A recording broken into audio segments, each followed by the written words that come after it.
के साथ रह रहे हैं। अनेक प्रकार के पुत्र हैं, पौत्र हैं, सारा परिवार भरा पूरा है, बड़े आनंद से रहते हैं, खूब सुमति है। भगवान अपने बालकों को बुलाते हैं, सभा करते हैं, बैठाते हैं और उनसे अनेक छोटी छोटी कहानियां कहते हैं। अनेक महापुरुषों के चरित्र बताते हैं कि देखो बेटा, कभी किसी संत महात्मा को दुखी मत करना, कभी किसी ब्राह्मण का जो तुम्हारा पूज्य है उसका धन अपहरण करने की मत सोचना, किसी ऋषि मुनि का अपमान मत करना, कोई शरण में आया है तो उसका त्याग भी मत करना। अनेक प्रकार की शिक्षा भगवान देते रहते थे, लेकिन मुंहजबानी शिक्षा देने से तो बच्चे मानते नहीं हैं। आज भगवान ने विचार किया कि इनको थोड़ा हम दृश्य दिखा ही दें और उस दृश्य के माध्यम से समझाएंगे तो बच्चे जल्दी समझ जाएंगे। आज भगवान ने अपने समस्त पुत्र पौत्र प्रपौत्र जो भी थे सबको साथ में लिया और जंगल की ओर घूमने के लिए चल दिए हैं। सुंदर सुंदर वनस्पतियां हैं, पेड़ पौधे हैं, जीव जंतु हैं, सबके साथ सारे बालक खेल रहे हैं और द्वारकाधीश भगवान भी वन विहार कर रहे हैं। वन विहार करते करते करते करते कुछ बालक भगवान के समीप दौड़े दौड़े आए और बोले, महाराज महाराज पिताश्री। कुछ बच्चों ने कहा दादा श्री, कुछ ने कहा बाबा श्री। और क्या हुआ? भगवान ने कहा क्या बात है? बच्चों ने कहा कि जो बड़ा सा कुआं बगल में है उस कुएं में मैंने देखा है कि एक बहुत बड़ा जंतु कोई पड़ा हुआ है। भगवान ने कहा अच्छा चलो देखते हैं। बच्चों के साथ गोविंद गए हैं, अंदर दृष्टि डाली तो देखा एक गिरगिट पड़ा हुआ है जिसको क्रिकलास कहते हैं, वह गिरगिट पड़ा हुआ है। भगवान ने देखा कि बेचारा बहुत दिन से लगता है पड़ा है सूखे कुएं में, इसको उद्धार करना चाहिए, इसका उद्धार करना चाहिए। बच्चों की सहायता से रस्सी वस्सी बांध करके उस विशाल गिरगिट को कुएं से निकाला है भगवान ने, और निकाल करके चरणों का स्पर्श कराया और चरण स्पर्श होते ही वह सुंदर राजा के स्वरूप में प्रकट हो गया। बोलो श्री द्वारकाधीश भगवान की जय हो। सुंदर राजा के रूप में प्रकट हुआ। भगवान ने कहा भैया आप कौन हो? तो उसने कहा कि हो सकता है आपने मेरा नाम सुना हो, किन्मुते अविदितम नाथ सर्वभूतात्म साक्षिणः। सर्वभूत साक्षी संसार में रहने वाले गोविंद, क्या आपने मेरा नाम नहीं सुना? भगवान ने उसकी बात सुनी तो भगवान को लगा कि इसके अंदर घमंड अभी भी है। वो ऐसे कहता है क्या आपने मेरा नाम आज तक नहीं सुना? भगवान ने कहा नहीं सुना। आपके अंदर कोई बड़ा गुण है क्या? भगवान ने कहा मेरे तो उसने कहा कि मेरे अंदर बहुत विशेषता है, मेरा नाम है मृग, मैं राजा हुआ करता था। तो भगवान ने कहा कोई अन्याय किया होगा तब ये गिरगिट बन करके इसमें पड़े हो। उस पुरुष ने कहा कि मैंने कोई अन्याय नहीं किया। यावत्या सिकता भूमि यावत्यो दिवितारका यावत्यो वर्षधाराश्च तावतीर्ददाहं स्मगाः। जितने तारागण हैं, जितने धूल के कण हैं, बरसात से जितनी धाराएं गिरती हैं, मैंने इतनी गायें दान की है। हो सकता है मेरा नाम आपके कानों तक पहुंचा हो, मेरे गोदान की कीर्ति पहुंची हो। भगवान ने कहा अच्छा तुम इतना गाय दान किया तो आखिर गिरगिट क्यों बन गए? गाय दान करने का फल ये कष्ट तो नहीं होता है, सुख मिलना चाहिए। तो कोई गलती भी तो किया होगा। हो सकता है तुमने बांझ गाय दान किया हो जो दूध न देती हो। तो उसने कहा नहीं महाराज, पयस्विनी तरुणी शील रूपा पयस्विनी, मैंने दूध देने वाली गायों का दान किया है।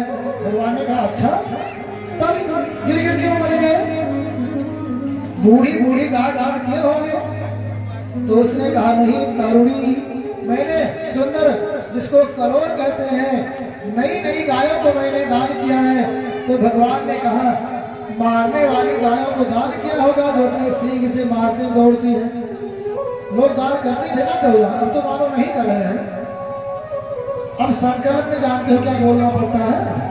जब गौदान करवाते हैं हम लोग तो संकल्प में क्या बोलते हैं पता है?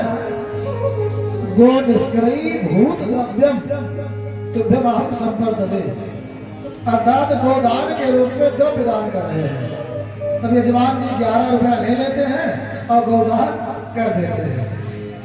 जबकि गोदान इतना आवश्यक है, चाहे बालक का जन्म हो, चाहे किसी की मृत्यु हो, चाहे विवाह हो, ऐसा कोई भी संस्कार पूजा पाठ नहीं है जहां पर गोदान की आवश्यकता न होती हो। तो गोदान इतना बड़ा कार्य है, इतना महत्वपूर्ण है, गोदान के बिना पूरा ही नहीं होता।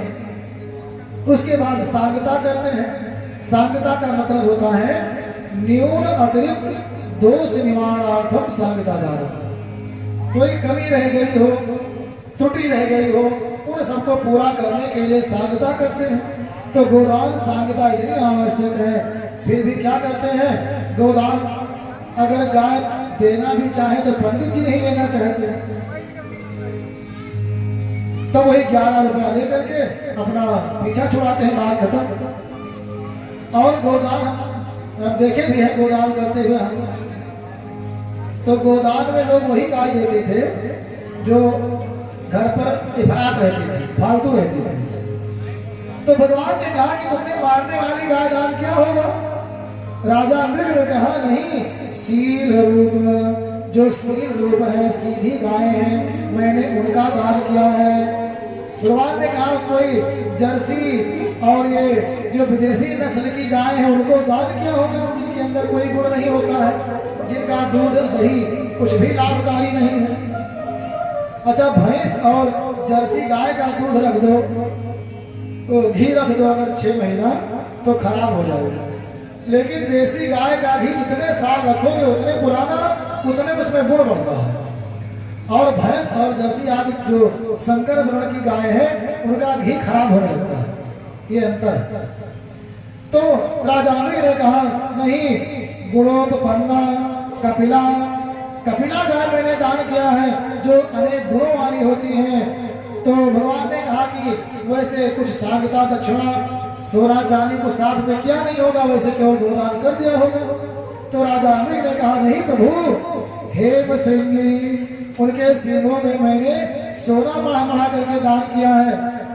भगवान ने कहा अच्छा, सारे बालक सुन रहे हैं सारी कथा। भगवान ने कहा अच्छा, इतना तुम सोना मढ़ा करके सीनों में, चांदी मढ़ा करके खुरों में, और जरी लगा हुआ चादर उड़ा करके तुमने गायों का दान किया, फिर क्या गलती हो गई?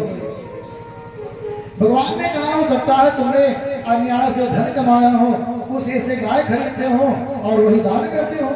कुछ लोग होते हैं ना, अन्याय से कमा करके लाते हैं और इधर दान करते रहते हैं, तो ये भी दान दूषित है, उतना फल नहीं मिलता है। भगवान ने कहा कि प्रजा से अन्याय से लेकर के धन गाय खरीद करके दान करते होंगे या किसी की गाय चोरी करके लाते होंगे, जबरदस्ती छीन करके।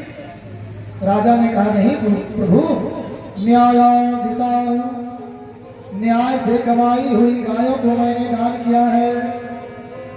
तो भगवान ने कहा कि केवल गाय ही दान किए होंगे, बछिया बछड़ा नहीं दिए होंगे।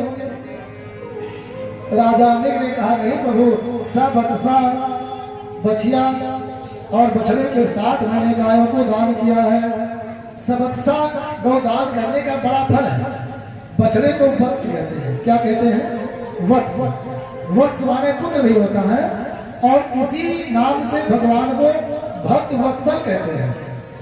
वत्सल का मतलब होता है वत्सवत लालयति, अपने बछड़े के समान जो अपने पुत्र को लालन पालन करे वही वत्सल है। गाय अपने बछड़े को बहुत प्रेम करती है। बछड़े के अंदर कुछ गंदगी लगी है उसको स्वयं चाट करके साफ कर देती है। भगवान का भी स्वभाव यही है, अपने भक्त को देखते हैं, इसके अंदर कोई त्रुटि आ गई है ना तो उसको तुरंत स्वच्छ कर देते हैं, उसके दोषों को दूर कर देते हैं। तो जैसे गाय अपने बछड़े को प्रेम करती है, लालन करती है, पालन करती है, वैसे भगवान भी अपने भक्तों को पालन करते हैं। इसलिए भगवान का नाम है भक्त वत्सल। बोलो भक्त वत्सल भगवान की। तो मृग ने कहा, नहीं प्रभु, सवत्सा, मैंने बछड़े और बछिया सहित गायों का दान किया है। दुकूल माला भरना ददा, सुंदर कंबल उड़ा करके दक्षिणा के साथ गायों को दान किया है। भगवान ने कहा, बड़ी अच्छी बात है, लेकिन फिर क्या गलती हो गई? तब राजा ने कहते हैं, और भगवान ने कहा, बच्चों तुम इनकी बात को सुन लो। मृग ने कहा कि हे प्रभु, मैं गायों को नित्य दान करता था। एक दिन दान करते करते बहुत गायों को मैंने दान कर दिया। एक ब्राह्मण देवता गाय ले गए, गाय उनके हाथ से छूट करके फिर मेरी गौशाला में आ गई और मैंने उसी गाय को दूसरे ब्राह्मण को दोबारा दान कर दिया। अब ये ब्राह्मण गाय लेकर के जा रहे थे और वो वाले ब्राह्मण अपनी गाय को खोजते खोजते आ रहे थे। रास्ते में दोनों की मुलाकात हो गई। उसने कहा मेरी गाय, इसने कहा मेरी गाय, दोनों का हुआ झगड़ा पहुंचा मेरे पास। मैं कोई निर्णय नहीं कर पाया, मेरे मुख से निकल गया कि तुमको भी मैंने ही दिया था, दूसरी गाय ले लो। ब्राह्मण देवता नाराज हो गए, जिनकी गाय हाथ से छूट करके आई थी, उन्होंने शाप दे दिया कि तुम गिरगिट की तरह केवल सिर हिलाते हो, कोई निर्णय नहीं ले पाते हो, इसलिए मैं तुम्हें शाप देता हूँ, गिरगिट बन करके सूखे कुएं में तुम पड़े रहो। अच्छा, ऋषि महात्मा लोग कहते हैं ना कि ये महात्मा लोग तुरंत शाप ही दे देते थे। ये महात्मा लोग संत कोई अज्ञानी नहीं होते थे कि हवा में शाप देते थे। इनके शाप में अनुग्रह होता था, भगवान की इच्छा होती थी, तब इनके मुख से शाप निकलता था। लोग कहते हैं दुर्वासा ऋषि तुरंत शाप दे देते थे। वे भविष्य देख लेते थे कि इनका कल्याण कैसे होगा, तो उस कल्याण की इच्छा से तब वे उनको श्राप देते थे। आज ब्राह्मणों ने सोचा कि इसके अंदर अभिमान आ गया है और घमंड रहेगा तो सारे गोदान के फल निष्फल हो जाएंगे, इसलिए इसको दंड देना आवश्यक है। इसलिए ब्राह्मणों ने शाप दे दिया, जाकर के गिरगिट हो गए। हे भगवान, हे द्वारकाधीश, मैं तब से यहाँ गिरगिट बना पड़ा हुआ हूँ और आपके द्वारा आज मेरी मुक्ति हुई है, इसलिए मैं धन्य हो गया। बारंबार प्रणाम किया है और प्रणाम करके अपने लोग हो गया है। भगवान के चरणों की जो धूली है ना, बड़ी ही पावन है। हमें भगवान के चरणों की धूली तो मिल नहीं पाती है, तो क्या करें? हमें भगवान के भक्तों के चरण की धूल लेना चाहिए। जो भगवान के भक्त हैं, संत महात्मा है,